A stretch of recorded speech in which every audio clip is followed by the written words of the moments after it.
So perhaps the trade-off is the Vectra. Now, a Sporty Vectra isn't a new thing to Vauxhall, but a Sporty Vectra that can deliver what its badges suggest is, as the last models were a far from thrilling ride. Well, as Vauxhall's intensive advertising campaign has been telling us for the last few months, this is an all-new Vectra, and it has to be said that Men & Motors were very impressed with the 2.2 CDX model we tested on Motor Week at the beginning of the year. Now, I'm not so sure about the front end of the new car, but the rest does look great and makes the Vectra seem altogether more grown up. As this is the SRI, we get bigger alloy wheels, twin chrome tailpipes, and of course that top-of-the-range 3.2 litre V6, which is not only powerful, but it has a good amount of torque.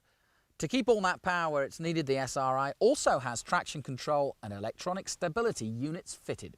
Now, that classy exterior is taken into the cabin, which really is well put together and feels very solid. And if it's gadgets you like, well, this has got a lot more than the Subaru.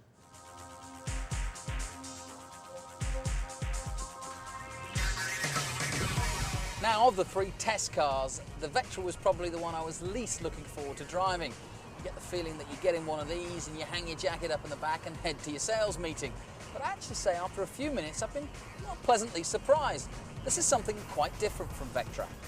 Now, okay, it doesn't have the performance of the Subaru, but it does have a very sporty feel to it and that much stiffer chassis. It's something that Vauxhall have really been working on. They've stiffened it up and made it a lot more responsive and sporty, and it works.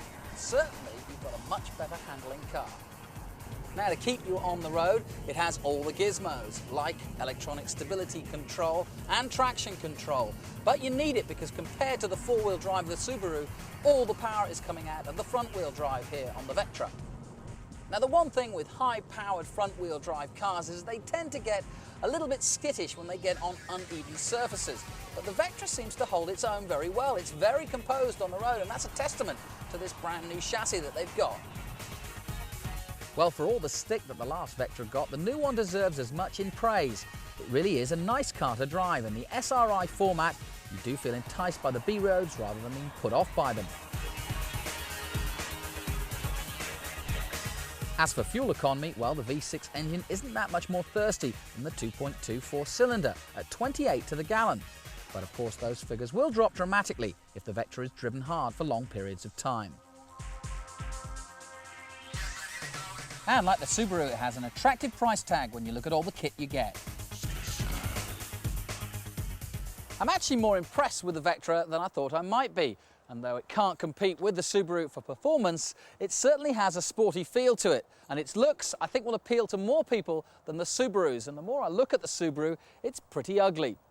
But what isn't ugly is the price of both cars, both under 21 grand.